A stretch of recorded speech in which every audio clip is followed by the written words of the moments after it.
Writing is my favorite thing to do. Have you heard about the Gateway to Publishing Conference and Convention? They'll have writing workshops, writing classes, and more. June 16th through 18th, 2017 at the Renaissance Airport Hotel in St. Louis, Missouri. Cool! Where can I sign up? Go right now to www.stlwritersguild.org and click on GatewayCon. www.stlwritersguild.org and click on GatewayCon? That's right. See you there. Writers, agents, and publishers, for the first time since the Gutenberg Press, find themselves lost in a maze of mystery as technology alters the shape of the publishing industry. Searching for Answers is a group of writers throwing pop culture, writing, and publishing into a crucible of clarity, passion, and humor. This group is the Write Pack.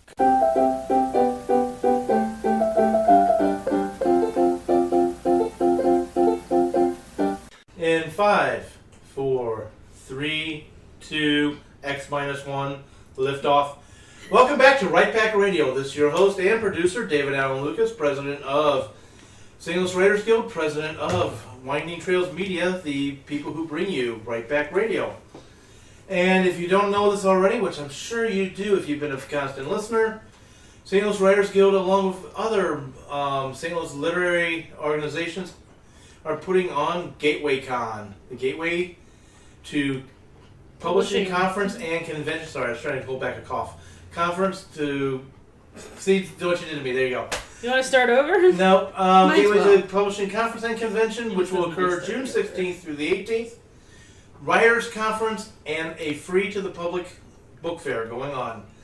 Check out www.stlwritersguild.org for more information and full schedule. I know there's at least 6 agents and publishers and lots of New York Times bestsellers and so forth that will be there. Also, too, I am working on my voice acting career. And with that is my lovely co-host, With Kathleen. your voice acting career is Kathleen. Hi, I'm told I have a face for radio. No, sorry, what? No, that's me. My name is Kathleen Kayembe. I write all sorts of different things. You can find a short story of mine up on nightmare-magazine.com. It is called You Will Always Have Family, a Triptych. I also write paranormal romance under the pen name Kiseka and Vita. Sorry. It's sinus allergy time. You know, I can just imagine, that I'm prone to have spell that cough. Okay. Let's go the other direction this time. Okay. My name is George Soroy. I'm the vice president of the Missouri Writers Guild. I write science fiction for the young adult reader. The first 2 parts of the Excelsior trilogy, Excelsior and Ever Upward, Part 2 in the Excelsior Journey, are coming from Aloris Publishing in June and July of this year. There will also be more information about the release of the 5-part serial from Parts Unknown in the very near future. My name is Chanel Etienne. I write things that sometimes include science fiction and fantasy and literary mumbo jumbo. I'm Melanie Lucas. I am sometimes writing fantasy and fiction. Oh, what? Do I need to? Yeah, we're asking you to speak up. Oh, okay. Sorry. And you are too quiet. Oh. Yes. You sound really convinced about that. My name is Jennifer Stolzer. I'm a children's book author and illustrator. My picture book Dog Park is available on Amazon, as is my fantasy novel Threadcaster, so check those out under my author page. It's Jennifer Stolzer. And where can you get a signed copy of Threadcaster? You can get a signed copy of it through Main Street Books in St. Charles. Thank you. Which you can find by Googling it. Yay! Today this is actually our second recording of the day. I'll admit that. If you're a constant listener, you know we record in the future. We record in the past for the future. Yeah, we record in the past for the future. I hate quantum physics. No, I'm just joking. As you can tell, we're kind of slap happy, especially me. But today we're going to talk about hiring editors for your books. When should you hire an editor? Why should you hire an editor? Should you hire an editor? And all the questions in between. And I'll start off with Kathleen. So, I just read a series of posts on what editors do by Robert Doran on Catherine Ryan Howard's website. He says that there are a few different kinds of editors. There's structural editing, there's copy editing, and then there's proofreading. So what kind of editor are we talking about here? All of the above. All of the above. Now, could you define those? I'll go over what he says that these types of editors deal with, because what they deal with is they're different areas of your story. So in the order of when you would want these editors, the first is structural editors. They want to make sure the story is structurally sound, so they're going to be checking things like the plot, the themes, the characterization, point of view and voice, the pace, dialogue, flow of the story, and they're basically making sure everything fits together properly. Like, you're not, for example, is the point of view, is a voice consistent, or is it confused sometimes? Are there too many or too few points of view telling the story? Like in a story of mine, I had one person and I needed 3 people telling the story. So that's a nightmare story, the one that's up there. So that a structural editor, somebody pointed out, and I was like, oh, okay, I see you. The next thing that you would want is a copy editor. They check for consistency and repetition and overuse of words and phrases. They check for clarity, grammar and usage, spelling, punctuation, factual accuracy. That is key. Libel. Most copy editors have basic understanding of libel law. And they will do some line editing, but that's not really what their job is. Copy editing is more than correcting typos. It's also more than the sum of what he's detailed that I have listed off. It will leave your prose clearer and more engaging and more readable. And he says it's not optional. Like, if you're going to hire only one type of editor, you want a copy editor. And finally, he explains proofreaders. Let's see. Proofreaders, they're checking for spelling, punctuation. For print books, they're also checking the typesetting, making sure everything is properly done so that when the book comes out, it won't look amateurish. There won't be lines in weird places. They're checking the cover of the book and the blurb and making sure everything lines up and all the text is right. So there are different avenues of editing, and depending on what kind of editor you need, well, you don't necessarily need to hire for all of these things. He does say that a critique group can help you with a lot of the structural issues, and you and other readers can potentially catch the proofreading. But a copy editor you definitely want. That's what he says anyway. So why is hiring an editor important? Before I let anybody else in the group answer, let me throw something out. For years, at my bill pay job, I had to write and edit some federal documents. Now, one of these federal documents are 200 some odd pages each, and I had to put 7+ out a year. Actually, that's a lie. 7 out a year. Really, I worked on them from June through September. They had to be out in the mail, in people's hands, by October 1. Now, where I'm going with this is the federal government basically said if you screwed up, depending on the level of the screw up, even if it was their screw up and you didn't catch it, the company that I would work for would get fined up to the 6-digit range per person that document went to. So, before I ever worked in that type of role, I thought, I could probably edit and catch a lot of my own mistakes. I learned working in that role, no, you can't. At least I cannot. It's fine. I don't see the forest through the trees, especially after 2 or 3 iterations of the same darn book. And all these books are pretty much identical to one to the other, with some minor differences.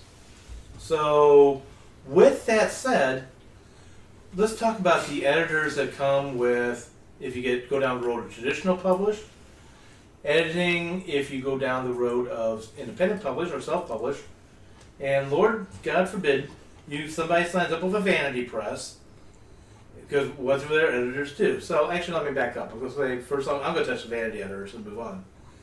Vanity editors, you pay for their editing. You pay for everything with vanity editor, by the way. Vanity press. They do. I'm just going to put this out there. Vanity presses tend to take you to the cleaners. They don't do much for you, and the editors have a rule. They don't want to chase you away. So they don't want to do too much editing to you. So they're going to be like, oh, this is a fantastic section. This is great. Fantastic way to write this, and leave it alone. Because they don't want to chase you. Well, because they've already got your money. Exactly. Oh, You they don't want have more to do money the work from you. because they've already got the money. You got some money, and they want more money from you. So now let's go to traditional publishing. I'm going to talk self-published next, or indie published. Traditional published. What do editors do? Or what's anyone's experience of traditional editors? Those things that I listed, Uh-huh. those things that I listed. That's what they do. Ideally,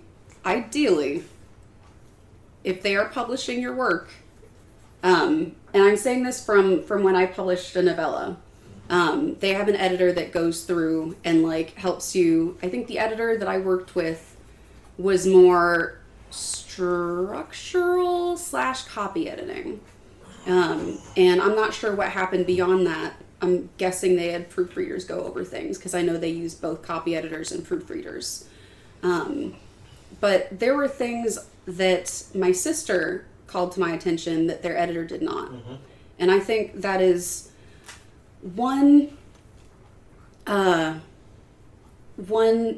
disadvantage, I guess, although that's not quite the word I want. That is one thing to worry about when you only have one person editing your work. So there's that wrench in there. Only one voice might not catch everything or read the story the way you want the readers to be doing that. I can definitely speak from a multitude of experiences with one book because Excelsior started out as a self-published book, then went on to a small press, and is now with another small press, and the small press has a content editor on staff. So basically, what I did was when I wrote Excelsior originally, I was under the impression that all I would need to do was just kind of do a little cleanup and everything, then I can start shopping it around. That just proves to you how little I knew back then. That was 2008. When I sent it over to a friend of mine who has experience, a lot of experience with writing, a lot of experience with editing, she read through the first chapter and then responded to me with, "This is going to take a lot of work." And we worked together for almost 2 years to completely refashion that entire story into something that we both believed finally was publishable. And by that point, that was when I decided I was going to self-publish it because I was so attached to the character and I knew that I wanted to tell 2 other stories and I didn't want to risk sending it out to a publisher, and if it went astray, if it did not become a success, then they would own the rights to the character and I would be stuck with nothing. So I went the self-publishing route with that one. Then a couple years later, I took the plunge and pitched it to a small press in St. Louis. And my previous publisher, they really enjoyed it, and I went ahead and took the time to work with my old editor again, and she and I just kind of touched it up a little bit more. Basically, like taking the time to throw in every single idea that we had put in since it came out, and then the publisher went ahead and did a line edit before its release at the end of 2013. So I was under the impression that that this would be the final version that this particular story would have. How little I knew, because now that I'm with a different publisher with a content editor on staff, they went ahead and took another crack at it, and I've already gotten back chapters 1 through 3, and I got a lot of work to do on that one. So there is going to be yet another round of editing with that. So the thing that I find really interesting is, like, I actually kind of look at editors as sledgehammers. And I mean this in the nicest possible way. Because what their job is basically is, once you believe that you have something that you think is nice to show off and everything, their job is basically to take a sledgehammer to it. And if it holds up, if it, little bits and pieces or anything fall off, but it's still structurally sound, then you can go ahead and make some adjustments and everything as you see fit. But if it gets hit to the point where everything starts to buckle, then you got a lot of work to do to basically completely redo that piece of work. So there's a hammer and the anvil. And Yes. It sounds like what you were working with was a structural editor. Is that? Yeah, my editor from the beginning, she was definitely taking the role of structural editing, and the then there was a line edit that I had, which was basically like proofreading and stuff along those lines. And now I'm working with basically like you can say like a copy editor, because they're looking at everything. They're looking in terms of the plot itself has not been affected, so I'm very happy about that. But there's different word usage that is being suggested, and like a lot of different, basically just kind of making sure that the character motivations are clearer. Mm-hmm. So at the same point, it's like a good mix of like a structural editing and copy editing. Okay. Yeah. I don't know, like, I see your sledgehammer analogy, but I never think of Jen like a sledgehammer. I feel like when I ask Jen for help on figuring out, like, what I'm doing wrong in a story, she, like, her job when she edits things, and what I try to do when I edit things is, what is the story that the author is trying to tell, and how can they tell it better? So that's kind of what I see the editor's role as. Like, they're trying to help you make the story that you're trying to tell clearer and better. Oh yeah, and that's what I mean as well, because like if you are like letting people into this house and everything that's not structurally sound, then you risk it all coming down on them. But if you have like if you are aware of the problems before anyone moves in, then you can go ahead and fix those problems before you start releasing it to the public. Okay, so I have two things then that this brings to mind. One is what happens if the editor you hired doesn't see the story you are trying to write and instead tries to make it over in their own image. Uh-huh. And the other is, more widely, for those of us who are poorer, and don't have the money to hire a structural editor and a copy editor and a proofreader, critique groups seem to be the place to go. So, with that in mind, what makes a critique group good and what makes an editor good for your work? Okay, you're asking two questions. Which one do you want us to go down first? Let's go ahead with the what makes an editor good, and we can seg from there to the critique group because it's similar. Okay. I'm just going to say real quick, before we get to the question, just only mention in traditional publishing, not all publishing houses, editors, have the time to go through the level that George's experience has got. A lot of times a traditional publishing house expects that you've done all of this editing he's talking about before they even see it. So I just want to share that with you, and then with that, I'm going to yield the floor. Yeah, I was thinking that the different stages of editing, you need different things and you need different backgrounds. So for instance, for structural editing, I would make sure, especially for structural editing, that your editor is familiar with your genre. Yes. Because we've known people that shall remain nameless, that someone was trying to edit their work that did not understand their genre. So we're telling them to do things that were wrong for the genre and would have made their work bad and unsellable and unreadable to the genre. A good example with me specifically, I'm reading the manuscript of a friend of mine, and she writes middle grade, and I don't write middle grade.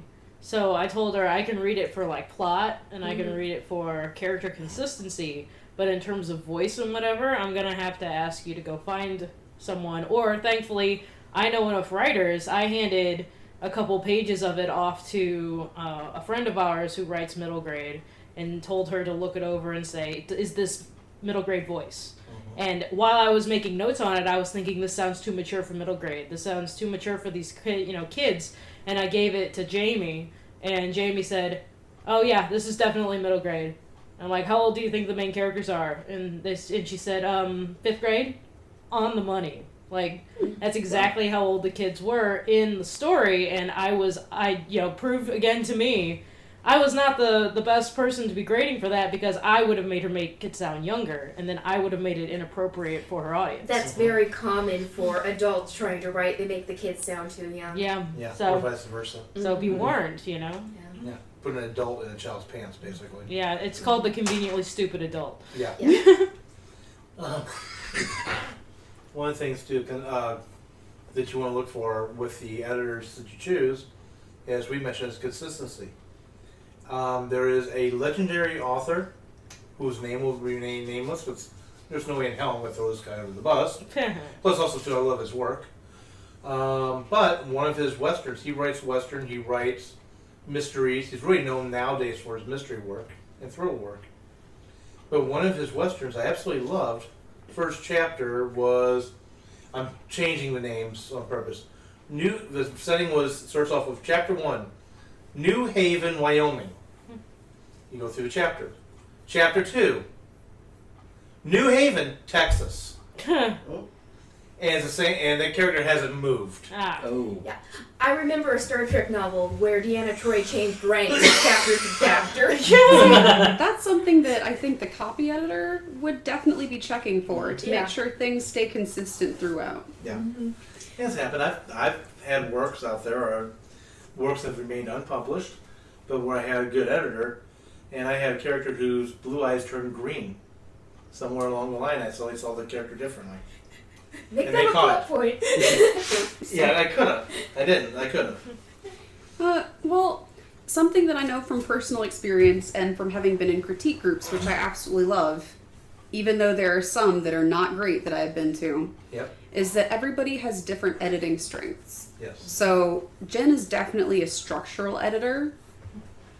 All those things, all those arcs, she can handle. So I know when I've gotten the draft as good as I can, the first person I should probably give it to, especially if it's of length, is Jen. She will tell me what is broken. I will be seeing sunshine and rainbows, and she'll be like, actually, the unicorn farted here, and your rainbow looks like a staircase over here, and you need to just curve that out. You got real ethereal there for a minute. Which, by the way, is why the space western, when it gets done, is headed her way. But anyway. I'm glad I have a cue. Yeah, you do. I gotta learn to read faster. Oh, Yeah, that's you need to figure go out a to way Hollywood see and how you fix do it. that. My dreams for my friends. Anyway, but for me, the kind of editing that I do best is telling you what is working and what emotionally in the character's arc is working or not working. And telling you if your character is legit a black woman, because I will come down on you nicely, but firmly, if you are not a black woman and you are writing a black woman that is not actually a black woman or a woman. Or is Hollywood's version of a black woman? Oh, Lord Jesus. Okay. If you are a male of a certain persuasion writing a black woman or a woman, and it is not a black person or a woman that your character actually acts like, I will tell you. I'm great at that. We had a discussion about this the other day, didn't we? Yeah, we did. Chanel is referring to the time when I called her out of the blue and said, there's this character in this story who I think is supposed to be a black woman for reasons A, B, and C, but her hair care routine is completely bats. Like, I don't know a black woman that would do this. So I talked to Chanel, and then I called another set of friends who are both black women who treat their hair differently than you and I, and they were still like, no. I think I answered the phone and you were like, do you get your hair wet? And I'm like, hello? hey, Kathleen. Usually I'll introduce myself, even though I know the person knows who's calling, but I was on a mission, okay? And it wasn't my job to do that sort of checking, but that is how I roll. I think you're making a great case for just any authentic voice. Yes. If you're dealing with a character, and I'm going to be the first person to tell anyone to go ahead and try. You know, if you want to include a character that is of a certain ethnic descent, then go ahead and try. Please do. Just don't do it sloppily. And also seek somebody who is either, you know, of that descent, or is well versed with authenticity in that, so that they can check it over and make sure, one, that you're not being a horrible racist, and two, that you're being respectful. Because, you know, there's one thing to just writing, you're not writing a character as a stereotype, but because you're unfamiliar.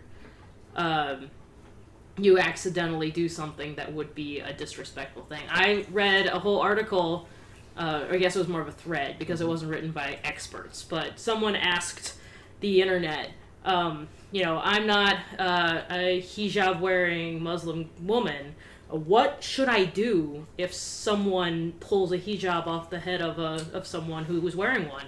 And everyone said, think of it this way, your hijab is like someone ripping your shirt off. Yep. It's that important. And what would you do if a woman got her shirt ripped off? How would you, it's like you would hand them something to cover up with, and you wouldn't stare at them, and you would make sure that the person who was attacking them was as far away from them as possible. And it's like, don't get in trouble. Like, don't get in a fight and become wounded so you can't help, but make sure that the person who has been horribly violated in this way feels safe and is comforted. And it's like, that's a very good, and I wouldn't have thought to put it in terms of taking your shirt off. And for that, it actually also matters very much if you're male or female. Mm-hmm. Yes. That's true, too, because a woman might be able to get in closer than a man would. Mm-hmm. It definitely shouldn't touch. Don't look. It's like maybe your role would be better by handing tossing a jacket their direction and making sure the attacker is far away. Or on the ground crying like a baby. There we Very go. wounded baby. But anyway, one thing too, what Jen's talking about with prejudice that can show up and so forth, and making sure things are authentic, as was brought up by Kathleen and Chanel, along with that, is the case also with your editors. You may have done a fantastic job doing what's been said. You've honored the people you're writing. That's point blank. You've respected them, and it's quite possible, unintentionally, an editor will go through and put their own twist or take on it. Bias, Bias. prejudice. Unrecognized bias sometimes. The case I'm thinking of, which I'm leaving completely out of the picture, is somebody who doesn't realize that they had that bias. I would By the say, way, everyone has bias. Yes. yes, I'm not arguing that. But what I was going to go with is, you want to go back through, look at your edits that have been handed to you, and before you accept them or make them, you might want to, if you have a sudden raise of a question mark in your head, turn it over to somebody who is familiar with that culture, those people, etc., and have them go through and ask them, am I imagining this, or has XYZ happened? And let them confirm or deny, because you never know. So I had exercise-induced asthma growing up. And I'm bringing this up because it's not just when you're writing, a racial minority. No, agreed. It's any situation at which you are not personally experienced in or with. So that goes across a range of different things. Like, exercise-induced asthma, back to that. I had that growing up. But to the best of my knowledge, I've only had one asthma attack. I didn't know what it was. I had no experience with that. So if I write a character who is asthmatic, you best bet I am going to say, Brad, you're great, Brad. Can you check this real quick? Can you just read this and make sure I am treating asthma the way someone who deals with it regularly And that's Brad would deal with it? Yeah, he's not here, but he would speak up for his He asthma would. bros. Yes. Yeah, I can help too. I don't have as bad as he does, but I just have it. But see, the thing is, it may seem like a little thing. Like, it's just asthma. You just suck on your inhaler and you're good. When you do that, you're perpetuating a horrible stereotype that angers people with asthma because it's wrong. Not to mention it can kill people if they behave that way. So basically, don't spread misinformation. One of the things we're talking about is hiring editors, but something that you also need is beta readers, is people to read your work and tell you, for example, am I doing this kind of character correctly or respectfully? Or is this the sort of thing that would happen if, say, this person was a missing person and the police were looking for them? You want people who are experts in some capacity to read your work. And I was going to bring it back to editors. What type of editing, like which of one of those editors in that list that we outlined at the beginning would sort of fact-checking fall under? Okay, so here's the thing. The copy editor is the one that's doing the fact-checking, but I think this sort of editing, like editing for Character consistency, that's the structural editor. Mm-hmm. So before you get to the copy editor, you want to make sure that all the characters, all the bone deep issues with the story are dealt with, and that's your structural editor. So they're checking for character consistency, point of view consistency, and one of those things is also, is this character who is a disabled hijab wearing woman being portrayed the way one would in real life? Yeah, both for her ethnic background and whatever disability she has. Mm-hmm.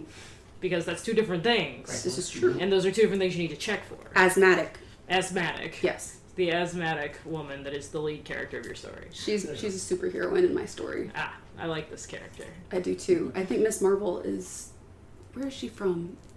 Middle East? Somewhere in the Middle East. Yeah. The current one, yeah. Sorry, so that's opening a whole different Yeah, can of worms. let's not open the comic book thing yet, because Yes. we're gonna... knowing us, we'll go down that rabbit hole and never resurface. Okay, Editors. We're editing ourselves There now. we go, yeah. Self-editing. Go on. I don't know if you're going to say something related to that. I was, so, but You can- okay, just really fast. And actually, you're part of the story there. Oh. Definitely, if you haven't already, one of your editors should be, if you can find them, is somebody who, as Kathleen was indicating, somebody in the field, somebody who knows this stuff.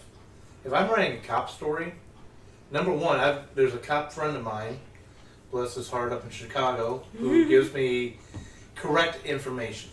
I will say he's also a medic, so I'll come to him with both aspects.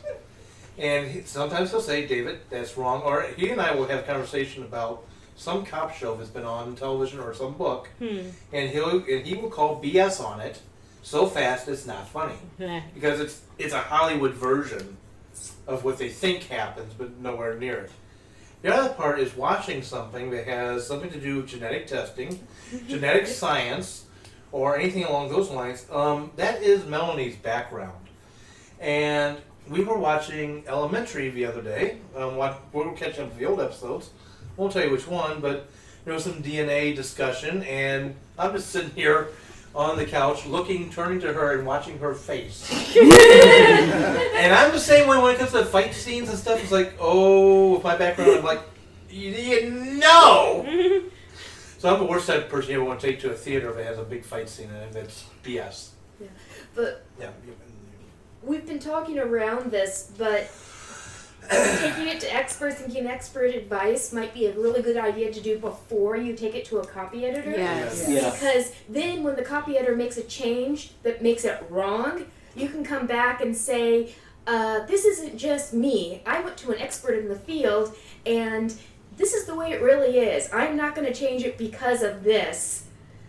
This is a cliche. You are incorrect about this because of XYZ. But it was on Law and Order. Why can't I use it? Good day, sir. Well, a copy editor's job is to help you get the facts right. Right. So, Well, get your story right, too. but like the structural editing, that's the sort of place you would want to bring experts in, because that is the bones of the story type thing. Yeah, but the issue is if the copy editor gets something wrong, it really makes things go faster if you can say, no, copy editor, you're wrong about this, and here's my evidence that you're wrong about this. So let's move on to the next thing. I'm going to go to Chanel here next, but really fast I'm going to say, this is why you write what you know. Right. And I don't mean because you're some expert in a field or something else. I'm talking about you've done your research in the field, and then you've written the story, and then you've gone through the editing process. Go ahead. Right. At one point, I was because I don't tend to hang around a lot of police officers. I don't have any in my family. I don't know any personally, but I was working on a story, and there was a scene that had to be done, and I was ruminating over the scene and hashing it out in my brain. And I was at the grocery store with with my boyfriend at the time, and he's like, "Oh, look, there's a cop," and I'm like, "Cop." So I walk up to this police officer, and I say, "Excuse me, sir, I hope you're having a nice night. I just have a quick question for you. If I were to try and break into a police station, what would be the best way to..." And I go on, and this poor guy... And you did paraphrase with, by the way, I'm writing a story. I did not. And More fun. Live and learn. I did not. I once he started giving me this look, then I went back and I said, "Oh no, I'm a writer, and this is for a story." And I don't know if he actually bought it. He's like, "Yeah, no, you wouldn't be able to do that because that information wouldn't be held in house. It'd be on a server at this location." Da da da da. I wouldn't even be able to tell you how to get that information because it's not something we have access to. It's in this separate building. Blah blah blah. And I'm like, well, geez, that's a giant plot hole in my story now. Yeah. Thank you so much, Mr. Random Officer. I appreciate you. Go ahead, and then I want to say something about Hollywood Insight. We've been talking a lot about writing what you know and getting experts to kind of confirm what it is that you have, but there's also the case of writing what does not exist. Yes. And this is a case where my content editor Jerry M was incredibly valuable. She's been valuable to me in every single way, but this particular way was amazing because during the earlier drafts of Excelsior, she wasn't asking me so much about the main character himself, but she was asking me everything about the world from which he came.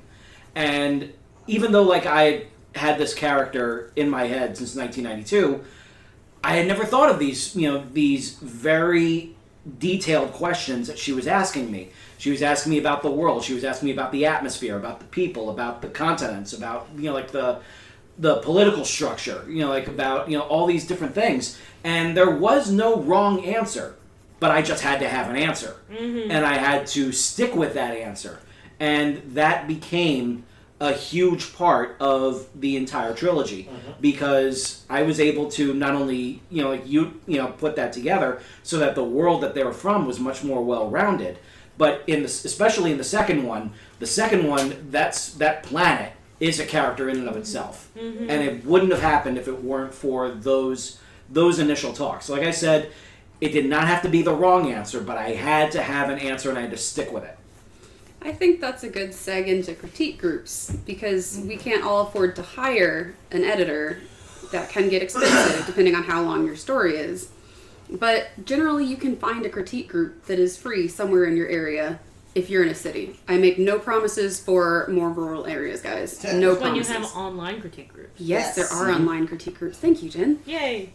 And you can find those with Google searches too.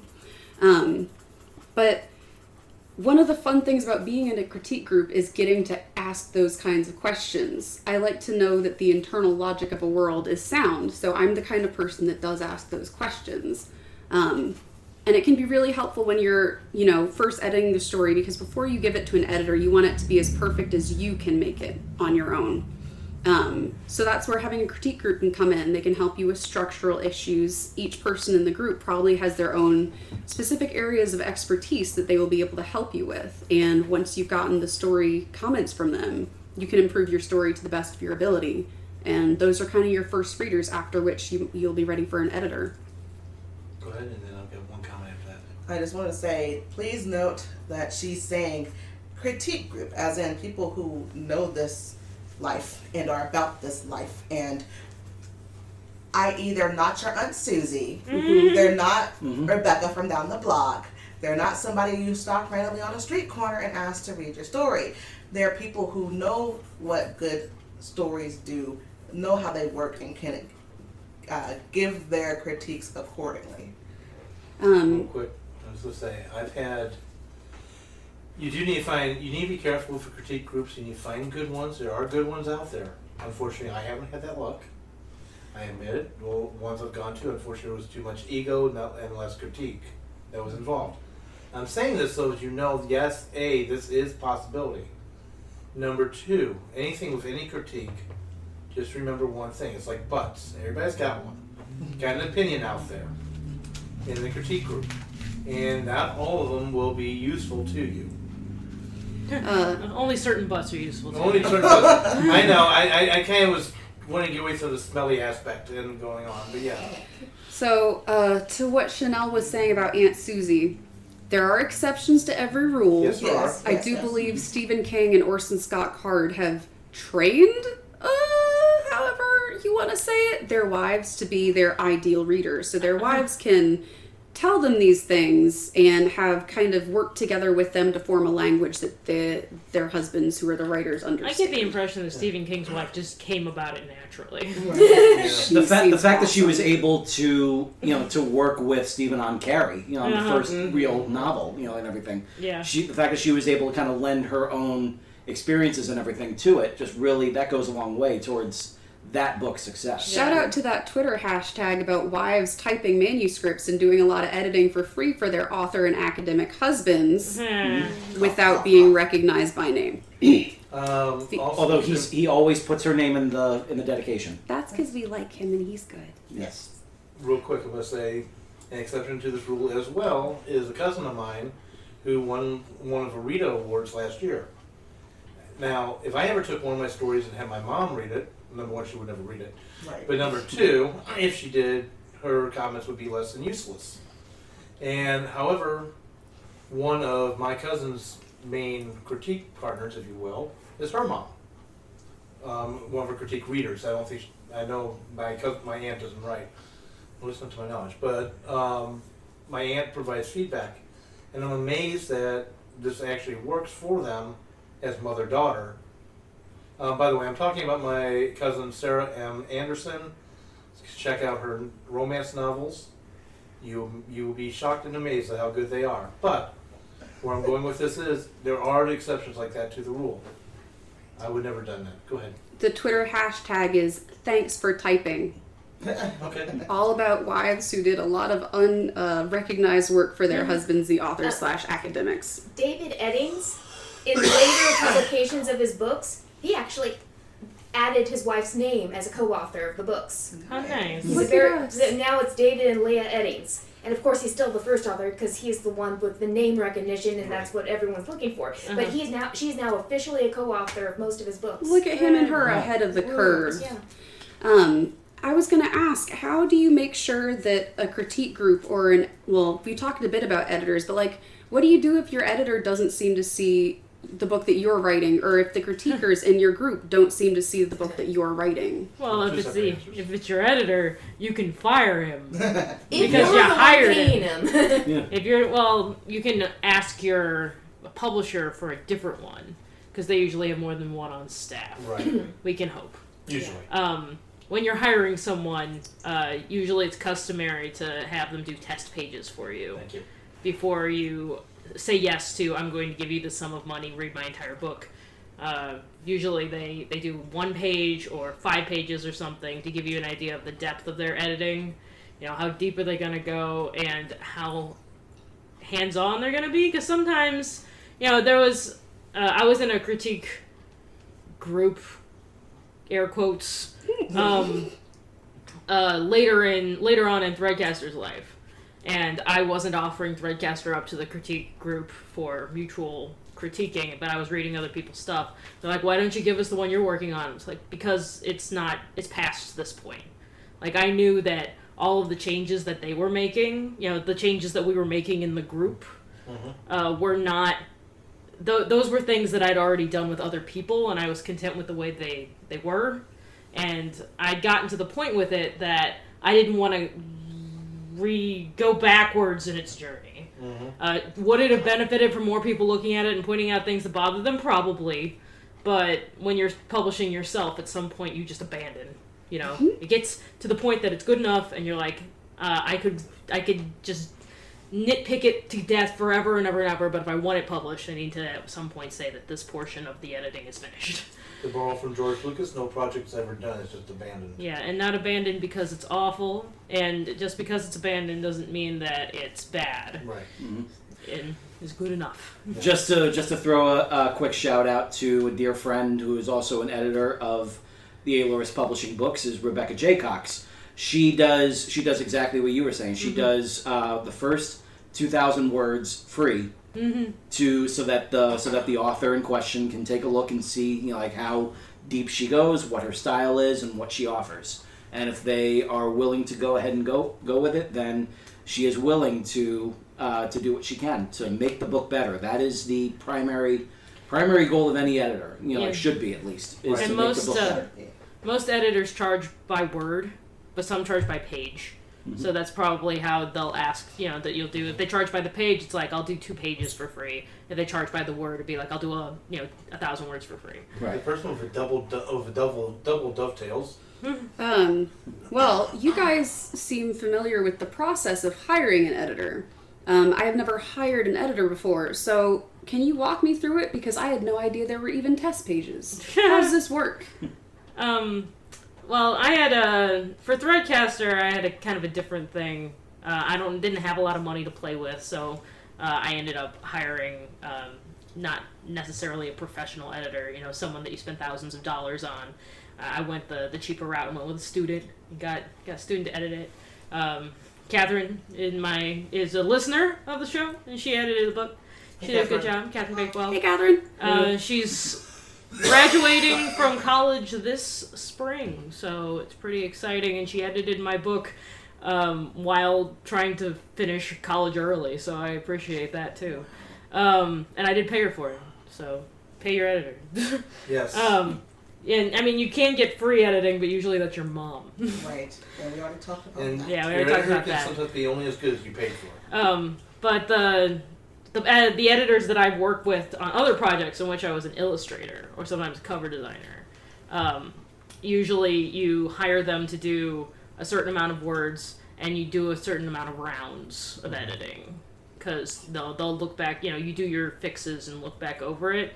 Most of the time it's just one go, and if you're in a big publishing house, it'll go on to a different editor to look it over.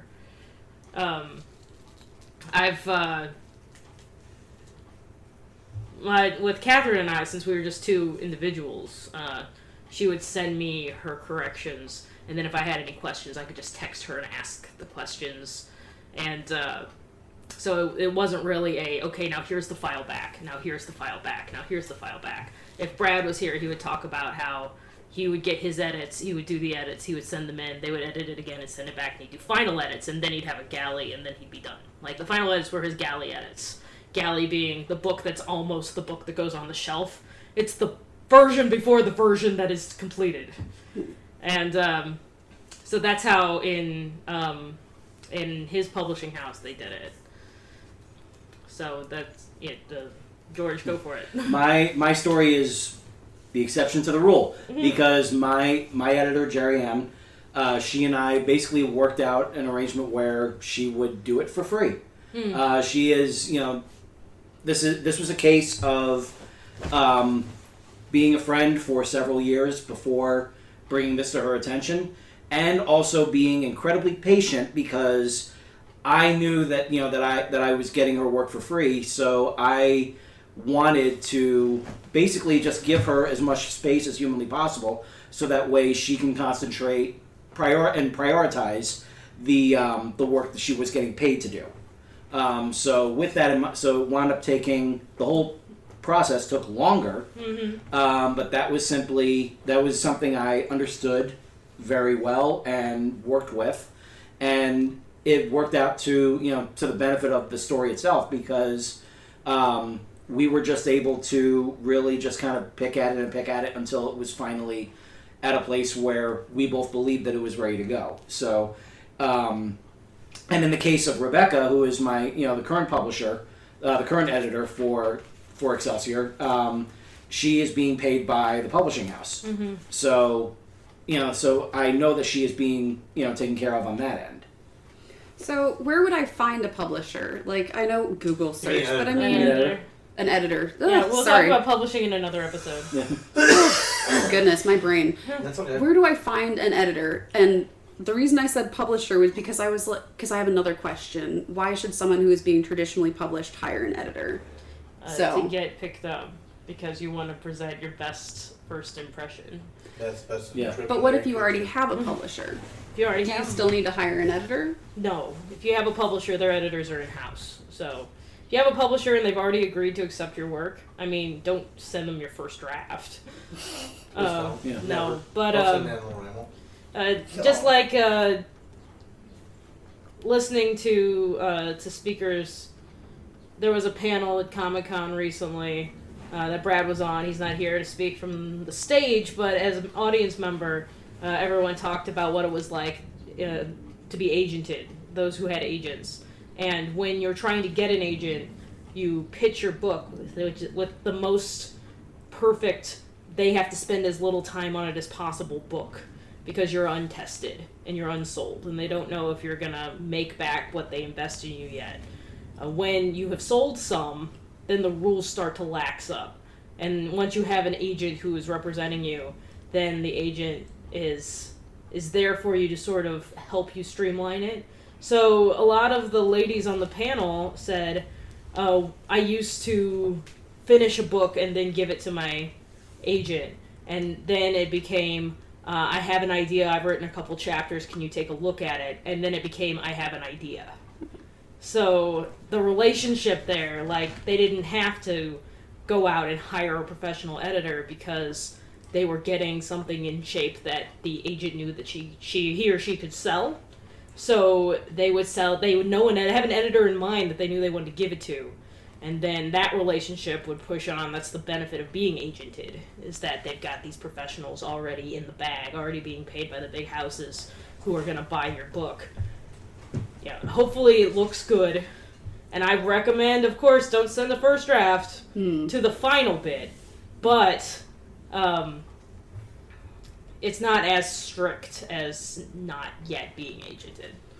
So Speaking from someone who's not agented. So it sounds like, especially for people who are newer to publication and people who are trying to break into publishing novels and going the whole traditional publishing route with an agent and then them shipping around your story, that's really when you most want to hire an editor. Like, you can hire an editor whenever you'd like, but it sounds like when you're shipping your book around, before you start shipping it to agents and querying and trying to, you know, get someone who will represent you to publishing houses, you want to make sure the book is the best that you can possibly make it. And one of those steps then is hiring an editor to make sure that when the agent sees it, it is the best you can possibly make it. And to answer your question of where to find editors to hire, you can always Google, but of course Google comes up with everyone, not necessarily just the ones that'll do a good job for you. I know that if you live in the St. Louis area, that the St. Louis Publishers Association has many editors that are members there. And the St. Louis Writers Guild as well. The St. Louis Writers Guild has members that are editors, and these are people that your peers can vouch for, that do well. What about predators and editors? Predators and editors will double check to make sure the people that you're looking at are not the predator half. Right. And that's a good resource. It's a good place to go, especially if you don't have a writing community you can tap into. And if you do have to go to an online source, especially if you go to, David brought up the dangers of going to a vanity press. Some of those vanity presses are in deep, deep disguise. Oh, yes. So, And just to be clear, independently publishing your book is fine. It's just you don't want to get into a vanity press. And they look very similar. To quote Angie Fox from that same panel, she said, hiring a vanity press to do your book is different than hiring people to do your book.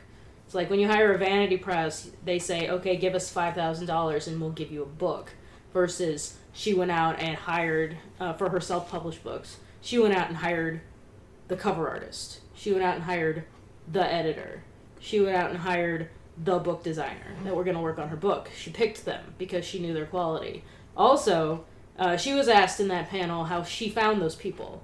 And she said, well, the cover designer is the same one that I used when I was being traditionally published. I had her name, so I asked her if she'd do me on the side, and she did freelance as well. So that's how she got that. And her editor, she liked the way that a book from one of her peers was edited, so she looked in the front of the book to see who edited it, and then called that person up and asked them if they did freelance, and then hired her to do her self-published books, having found her in someone else's finished book, because she already had an example of what she liked, something that she liked, a voice that she liked, and, you know, someone who obviously kind of knew what she was going for. So that's another option. If you know people who know people, you find those people. And don't be afraid to approach people that you really admire if you can afford it. I mean, Angie can afford it because she's a New York Times bestseller and she's doing very well in the self-publishing as well. her Southern Spirits novel, she said, helped her buy her new house. So she can afford to go out and get a big New York editor. Not everyone can do that, but people can afford a St. Louis area editor, or wherever you live, there's probably someone who can work with you, you know. George made a deal with someone that he knew would do a good job. I've bartered before. I've traded editing services or music composition services for art because I do art. I won't tell you when it'll come out, but I'm making a book trailer for Threadcaster, and the music I actually traded this artist's CD cover design for composition. Nice. And so the barter system is alive and well if you don't have a lot of money. I wanted to bring up one last thing before we will probably have to wrap, and that is self-editing. You will not always have the money to buy the services of an editor. So what are some ways that you can train yourself to think more like an editor when you come back to your piece after you've spent some time away with it? Because that time away will help you be more objective. Well, that's the first thing. What you just said is the very first thing that will help you. Get away from your story for a while. Get away from it so that way you can look at it with completely fresh eyes and use jaundiced eyes to edit. What I mean by that is you are looking at it very deeply, very closely. A trick that's out there, it doesn't exactly work for me, but I know people it works for. Read your story backwards. What I mean is read this last sentence, then read the sentence before that, read the sentence before that, and work your way all the way back up to the front. That's good for technical details. It wouldn't be so good with word choice and flow and things like that. Not flow, but it might actually help with word choice. It does, yeah. Supposedly it does help. Before it hasn't worked for me, but there's others I can know that it has. If you're going to do that, you know, and I highly recommend self-editing as long as it's not the only edit that is. Amen to that. Because you know the main thing is, and like we, you know, like all of us as writers, we want one specific thing, and that is to be read. And that means to be read by someone who is not us. And so with that in mind, you know, like we always need that pair of fresh eyes to go ahead and take a look at it. It doesn't matter if it's an editor, a beta reader, a proofreader, you know, like a copy editor, whatever. As long as you have at least a few, you know, like a couple of pairs of fresh eyes to see what it is that, see your story through someone else's point of view. And a major thing about, you know, like a major thing that I would highly suggest anyone do, because this helped a whole lot when I was doing when I was in the final throes of Excelsior, would be read it out loud. You read it out loud, you're going to find a whole lot more to change than you would if you were just reading it, you know, just in your own head. Especially for word choice and flow. Word Not choice so and much flow for is mechanics. huge. You will realize how many times you use, you know, like you have basically like kind of used one specific word as a crutch. I found out during From Parts Unknown, then is my crutch. Yeah. If you look up, there are lists online of danger words, of crutch words. Search your manuscript for them. If you have a word processor that lets you show how many times you've used it, decide what a reasonable amount of uses is. Microsoft Word is my friend. And search for that word, and those words on the list are a good place to start. But if you read your own writing, you notice that you have your own words. But if you search through those, then it'll show you places, and you just take each one. You don't have to take them all out. Like, that's a black and white thinking kind of thing. You consider each use and think, do I really need him to walk across the floor, or can he just walk? Or can he just cross the floor? Because I use the word walk or walk across the floor a lot of times. And there are ways I can shake it up. And those are self-editing tips and tricks that you can use. Going back to George's statement, not negating what Jennifer said, because she's right. Reading it out loud will give you some ideas. Having it read aloud to you. Now this can be done through computer software, and have the story read, and you will hear the catches. Because unfortunately, what happens sometimes when you read it aloud yourself is you know what was supposed to be there, and you will automatically fill in words that are not actually on the page, and swear on 18 Bibles or 18 holy books that it was still there. Mm-hmm. Something you can do that'll help with that, though, is slowing down when you read. Because I've read things during read alouds with Chanel and Mel, MJ King, most recently, where I had read it a billion times. I had edited it. It had gone through somebody else, and I still found a word that was missing. Mm-hmm. And if I had been rushing through when I read, I wouldn't have caught it. But because I was trying to be slower and mindful of my audience and their being able to understand me, I found typos that I never would have found. Another thing that is very helpful, books on writing. I love them so much. And there are books specifically on self-editing. There are books on plot and structure. There are books on characters. There are books on point of view. So really, if you think it applies to your work, or if you think it may apply to your work someday, check out some of those books. A lot of them have exercises, and they'll tell you, go through your manuscript and find instances of this. And it'll be after a chapter explaining it and telling you the pros and cons of how to use it. You know, so there are plenty of resources that you can find just, you know, in your bookstore or library. Along with that, also too, the magazines that are aimed at what we do. The Writer magazine, Writer's Digest magazine, Poets and Writers and so forth have articles along the same lines, what Kathleen's talking about. Any final thoughts? And then we're going to call it a wrap. I like that you brought up bartering. Yes. Yeah. I mean, we're all in this thing together, you know. And writers tend to want to help one another. Just, you know, if you can, please pay your editor. Yeah. Yes. Well, that's a good point If too. nothing Also, else, then you could be editing their work. Right. You said, Kate. it's a good point too. Also to ask, you know, authors want to help. So if you want to know who did you use for your editor, you ask someone you know. Even if you want to send an email to an author you really admire, you ask them where they got their editor, or the more often than not, they'll be happy to reply back because we all know how hard it is. Mm-hmm. And on that note, tune in next week for yet another interesting topic in the writing industry. Thank you for listening.